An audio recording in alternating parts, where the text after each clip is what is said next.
এই ভিডিওতে আমরা ওয়ার্ডপ্রেসের একটি ফ্রি ব্লগিং থিম দেখব এবং তার সাথে হচ্ছে ডেমো ইনপুট করব। সো সেটা করার জন্য হচ্ছে আমরা ওয়ার্ডপ্রেসের যে ড্যাশবোর্ডটা আছে এখান থেকে অ্যাপিরিয়েন্সে হোভার করব, দেন হচ্ছে থিমসে ক্লিক করব। দেন থিমসে ক্লিক করবো। আমার এখানে যেহেতু একটা থিম আছে এর জন্য হচ্ছে 1 শো করতেছে এবং আমি হচ্ছে যেহেতু নিউ একটা থিম ইউজ করবো এর জন্য হচ্ছে add new theme. Add new থিমে ক্লিক করার পর আমার এখানে হচ্ছে থিমের যে লাইব্রেরিটা আছে এই লাইব্রেরিতে নিয়ে আসবে। দেন হচ্ছে আমি এখানে আমার যে থিমটা আছে এটা এখান থেকে হচ্ছে আমি সার্চ দিব।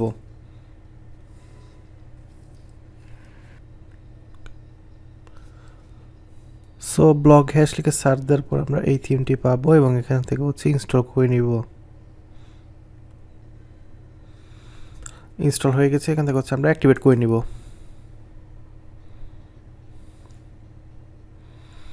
অ্যাক্টিভেট করার পর আমার এখানে উপর একটা পপ আপ চলে আসছে যে blog hash theme recommends following plugins. So আমরা হচ্ছে এই প্লাগইনটা ইনস্টল করবো, এর জন্য হচ্ছে ইনস্টল নামে ক্লিক করব। এখানে এই প্লাগইনটা ইনস্টল করতে বলতেছে, সো এখানে ক্লিক করব ইনস্টল অ্যান্ড অ্যাক্টিভেট। সো হিস্টারকোর প্লাগইনটা অ্যাক্টিভেট করার পর আমরা হচ্ছে ডেমো লাইব্রেরিতে ক্লিক করব। সো ডেমো লাইব্রেরিতে ক্লিক করবো, দেখতে পাচ্ছি যেখানে কিছু প্রো থিম আছে। সো ডেমো লাইব্রেরিতে ক্লিক করবো, দেখতে পাচ্ছি এখানে কিছু প্রো ডেমো আছে যেগুলো হচ্ছে আপনি যদি প্রিমিয়াম যে ভার্সনটা আছে ওটা যদি আপডেট করেন সেই ক্ষেত্রে আপনি এই ডেমোগুলো ইউজ করতে পারবেন। আর এখানে হচ্ছে একটা ডেমো ফ্রি আছে, লাইট ডেমো। আমরা যেহেতু হচ্ছে ফ্রি ব্লগ সেট বানাবো এর জন্য হচ্ছে ফ্রি যে ডেমোটা আছে এটাকেই হচ্ছে আমরা ইম্পোর্ট করব। সো সেটা করার জন্য হচ্ছে ইম্পোর্ট ডেমো। সো এখান থেকে হচ্ছে আমরা ওকেতে ক্লিক করে দিব। সো আমার ডেমো ইম্পোর্ট হচ্ছে এখান থেকে শুরু হয়ে গেছে। ডেমো ইম্পোর্ট কমপ্লিট হওয়ার পর এখানে দেখাবে all done visit site. So আমরা হচ্ছে এখানে ক্লিক করব। এখানে ক্লিক করলে দেখতে পাচ্ছি যে এখানে আমার ডেমো ব্লগ যেগুলো আছে সেগুলো চলে আসছে এবং হচ্ছে যে ডিজাইনটা আছে সেটা এখানে চলে আসছে। সো আমি চাইলে হচ্ছে আমি যদি এখন ব্লগ পাবলিশ করি সেই ব্লগগুলো হচ্ছে আমার এই হোম পেজে শো করবে। সো এর জন্য হচ্ছে আমরা প্রথমেই হচ্ছে ওয়েবসাইট ড্যাশবোর্ডে যাব এবং পোস্টে যদি যাই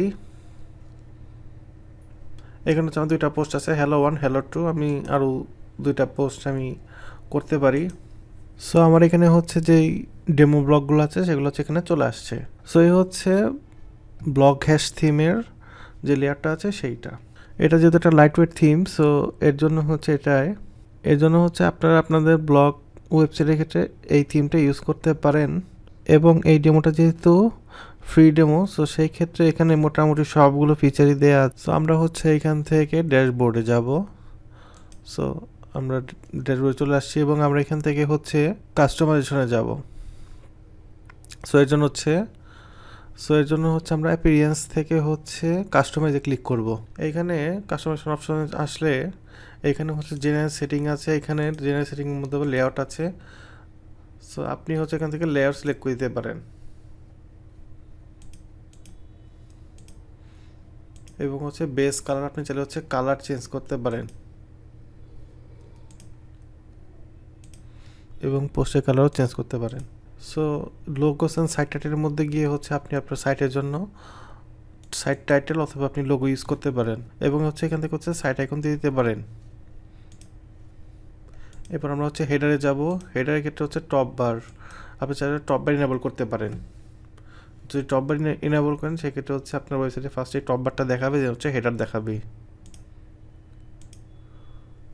এখানে হচ্ছে হেডার লেআউট একটাই আছে, এর জন্য হচ্ছে 1। এখানে হেডার লেআউট 1 দেখাচ্ছে। এখানে বেশ কিছু অপশন দেখাচ্ছে, আপনি চাইলে হচ্ছে এইগুলো অফ করে ফেলতে পারেন, বাট আমি হচ্ছে এইগুলো কিছু করতেছি না আপাতত। এখানে স্টিকি হেডার আছে, আপনি স্টিকি হেডারটা ইনেবল করতে পারেন। সেই ক্ষেত্রে হচ্ছে আপনার পেজ স্ক্রল করলে হেডারটার সাথে হচ্ছে শো করবে উপরে।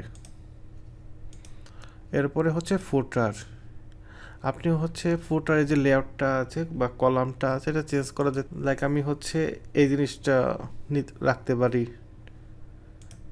এবং ডিজাইন অপশনের ক্ষেত্রে হচ্ছে ব্যাকগ্রাউন্ড কালার চেঞ্জ করা যাবে। দেন হচ্ছে কপিরাইট, এখানে হচ্ছে আপনি কপিরাইটটাও চেঞ্জ করতে পারেন।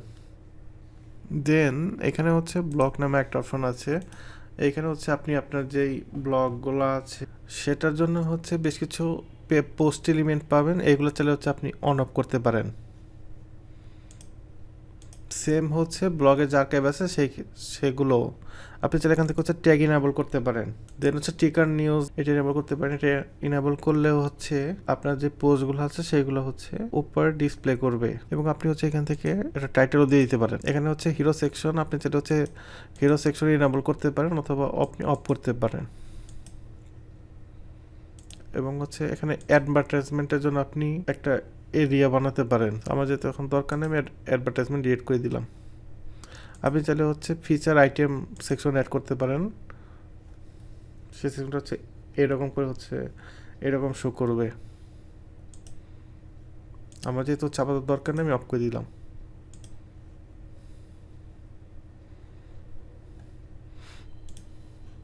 দেন এখান থেকে হচ্ছে মেনু সিলেক্ট করে দিতে পারেন এবং উইজেট যেগুলো আছে উইজেটগুলো হচ্ছে রাখতে পারেন অথবা উইজেটগুলো হচ্ছে সরিয়ে ফেলতে পারেন এবং চাইলে অ্যাডিশনাল সিএসএস থেকে আপনি সিএসএস করতে পারেন। সো এই হচ্ছে ব্লগেশ থিমের কাস্টমাইজেশন অপশন, যেগুলো হচ্ছে আমরা এখন দেখলাম। এরপরে হচ্ছে আমরা এখান থেকে পাবলিশ করে দিতে পারি। দেন হচ্ছে এখান থেকে ক্রস করব। সো ক্রস করার পর আমরা হচ্ছে ওয়ার্ডপ্রেসের ড্যাশবোর্ডে চলে আসছি। সো এই ব্লগের থিমটা ইউজ করে আপনি হচ্ছে আপনার ব্লগিং যে জার্নিটা আছে সেটা স্টার্ট করতে পারেন। এটা যেহেতু একটা লাইটওয়েট থিম, সেই ক্ষেত্রে হচ্ছে আপনার পেজ স্পিড নিয়ে কোনো প্রবলেম হবে না। এটা দিয়ে হচ্ছে আপনি আপনার ক্লায়েন্টের জন্য ব্লগ ওয়েবসাইট ক্রিয়েট করতে পারেন এবং খুব সহজেই হচ্ছে কাস্টমাইজ করতে পারেন। সো আজকের ভিডিও এই পর্যন্তই। ধন্যবাদ সবাইকে।